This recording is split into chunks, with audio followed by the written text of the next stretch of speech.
Coming up next, the Daily 3. That's 3 questions, 3 minutes. Take it away, Sam. There were probably some tears in the Ron Johnson house last night. The Minnesota Golden Gophers, after having a 1-0 lead in the Frozen Four against Minnesota State Mankato, they give up 5 consecutive goals, and for a second straight season, Mankato ousts the Gophers in a 4-goal victory. So, Ron, what's your reaction to another Gophers disappointment? And the drought now is going to be 20 years without a title for Minnesota. So I'm gonna give respect where respect is due. I'm gonna give it to Mankato State, or Minnesota State Mankato. They did a great job. The ole, I'll give it to them. Like you guys have it. You are in the state of Minnesota though, so I'm also rooting for them to win it all. I'm happy to see it was good hockey. They just were dominant. I didn't get to watch it all. I don't have ESPNU, so I didn't get to watch it all. I caught it here and there on some illegal streams that people were throwing up, and you can watch it here, click here, but then they want you to like watch it for 3 minutes, then pay for something and download their app. So, after a while, I just start watching Twitter highlights that the Gophers and Mankato State's hockey teams were posting. So that's where I was kind of getting my info from. This is the one thing. I said it on the show. I said if the Gophers get up 1-0 at the end of the first, it's going to be their game because Iceland is going to, shut down. But Gordon Bombay, he's going to have him a blonde. But except for this, what didn't happen. Gordon Bombay betrayed the Gophers. He stayed with the blonde. Iceland found out the secret. They were in the creases. They were pushing they were grinding it out. They were a better team. The funniest to me of the night, though, was on Twitter. I tweeted a bunch of jokes because I'm not a big hockey guy, but I love to get into it with fans and watch it and listen and love it. So I was making a bunch of Mighty Ducks references. Most of the people got my sarcasm. Somebody tweeted back to me, that's the best joke I've heard all night, because I did the whole Gordon Bombay, in the blonde. For those who don't remember the Mighty Ducks movie, he was dating the assistant coach or something for Iceland, and so everybody felt like he betrayed the team. He started slicking his hair back, blah, blah. So I was making jokes about that, where the Gophers were the Mighty Ducks times Team USA, and then Minnesota State was Iceland.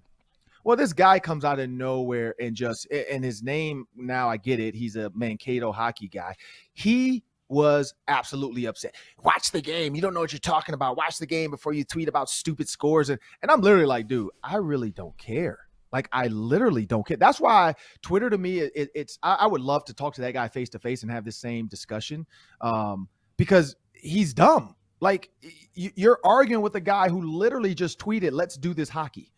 Like, that was my hashtag. Let's do some hockey. And you really take me serious? Like, I really am that diehard of a Gopher hockey fan that, like, my life is going to end. And then I knew I had him, because when I said, sorry, I'm not able to watch it, I had to get home to my wife and kids. I could only stay in the car and listen to the broadcast for so long. He's like, oh, well, I had to pick up my ex-wife's, I had to pick up my son for my ex-wife. And I was like, I could have had him, because I'm a lunchroom arguing guy. I could have had him right there and just really hurt his feelings. But I'm like, you know what? It's too much bullying on the internet. I let it go. So at the end of the day, I'm a Gopher fan, but at the end of the day too, I'm a sports fan. I enjoyed it. I love the interaction on Twitter between the Cato fans and the Gopher fans. It was funny to watch Gopher fans have my back when that guy was going crazy, because they were like, hey, we know hockey, let's talk. He didn't want to do that. He wanted to attack me. But, do what you do. I do like college hockey when the Gophers aren't dominant too. I like it when St. Cloud is right there, Mankato's right there, Duluth's right there. Gives the Gophers something to it gives the rivalries more weight, and it gives them something to aspire to. Tiger Woods yesterday, I watched every single shot. He shot at a very, I don't know if it was an ugly 71. It was a workmanlike 71. He scrambled all over. He hit it into trees sometimes, but he just saved pars all day, and he finds himself tied for 10th place in the Masters at -1. He's 3 shots back at the moment. Ron, your reaction to Tiger Woods' return? Yeah, you know what? After that gruesome injury, the car accident, clearly nothing wrong, just a tired guy. I mean, we've all been there where we just push the limits and we shouldn't be driving. There was nothing in his system. There was nothing, just gruesome. And then to think his career is over, we see him playing with his son, Tiger and his cub. And then, he makes the announcement, I'm back, Michael Jordan-esque. And then you see the gallery, the crowds watching him just for his practice rounds. I can't imagine what Saturday is going to look like if he's still in this. And so when you look at him at 10th, 3 shots back, I think the goal for today is, he has to be, probably 2 or 3 under to really, because today is when yesterday guys got the feel for the course. Today is when guys are going to start attacking the course. And you're going to see guys take some Bubba Watson type chances and try to bend the corner and try to really, really just get as close as possible in danger of that, that much. Like I'm gonna risk it all because I have to, I have to go eagle here. I have to be putting for eagle here. And that's where Tiger, he even said it. He said, you know what, swinging is not the problem. He said it's the walk. It's the walk. That whole course. It's not easy, especially coming off an injury. And so I think that's going to be. I still think some of these rules need to be changed. If you're on IR for a golf, you should be able to get a golf cart. Like, or at least a motorcycle cart. Like, I get it. Like the whole shorts. Should they be able to wear shorts on the court? Like, there's too many. They're almost baseball-ish. They're worse than baseball. But it's just too many rules. They finally changed the drop the ball rule. Now you can have a free drop and place it and blah, blah. And it doesn't have to be, this close. And you can redrop it. You can place it. Like, some of these rules, as hard as golf is, a millimeter is not going to change a shot. Like, if a guy moves the ball 1 inch forward or 1 inch back, it's not going to change the shot. I think sometimes we get too crazy with it. But Tiger Woods in this thing, I felt like a kid again. Like, I felt like this college kid sitting up watching Tiger just dominate, people scared of him. When he shows up for warm-ups with the hat backwards, I mean, he was a scary sight. And it's good to see him close. I think the prowess of Tiger and just the stigma or the aura around him, if he's close, if he's in that top 7, top 6, I think he has a serious chance to win this. Yeah, I couldn't believe how he just kept finding ways to save par. And I don't think the way he played yesterday is sustainable. Like, he only hit 9 greens in regulation. You got to have more birdie putts to win a golf tournament. But after what he's been through, for him to play that competitively when a lot of people were getting buried by that golf course, I think he's in it as well. But you're right. Day 2 is going to be critical because he's just as close to the lead as he is to the cut line. So if he's +3 instead of -3, it could go the wrong way. Twins home opener after a delay yesterday or a postponement. They are back on today, 3 p.m. First pitch temperature, 41 degrees, and there's a little bit of dusting of snow on the ground here in Minneapolis. Ron, how cold is too cold for you to attend a baseball game? Are you going to bundle up and go to Target Field? It depends. It depends on where my seats are. Like, if I have some people that have some pretty good seats that often offer them to us in I think it's the Lexus Club, or I forgot what it is. But it's the club right behind the home plate. Last time I went, that's where I was. So you get the food before you come in. You get the valet parking. That I don't care what the weather is, because I'm going to go inside. I'm going to come back out. Then I'm going to go inside. And I'm going to come back out. I'm going to enjoy the nice, cush, relaxed seats.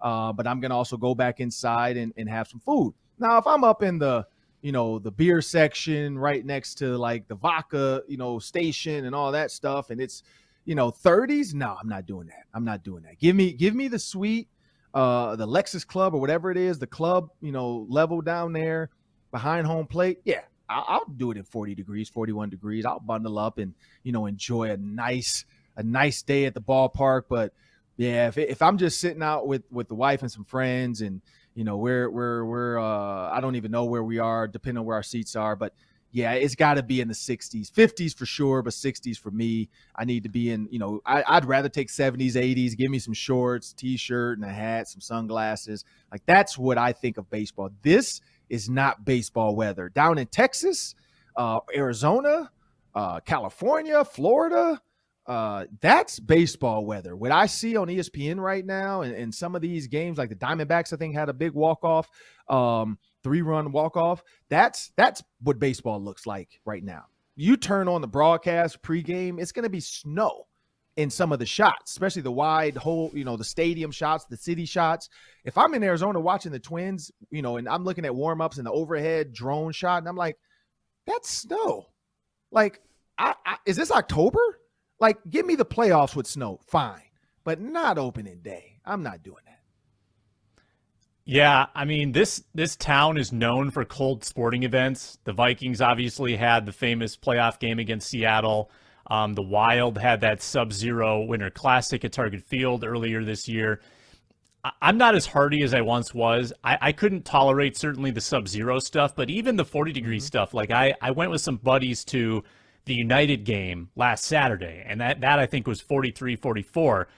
And I shivered through the whole thing. Like I'm someone that needs to bring a blanket into the stadium now. I'm that person. So I think unless the game is huge in terms of importance, if it's like pennant chase, playoff game, October baseball, I think I'm in for that. I'm not in for the April stuff. There's too many more games. There's too many more games that are going to have actual meaning. I'll pass on this one. Bonus question for you. We touched on it earlier, but Anthony Edwards last night was gunning, going for 50 points.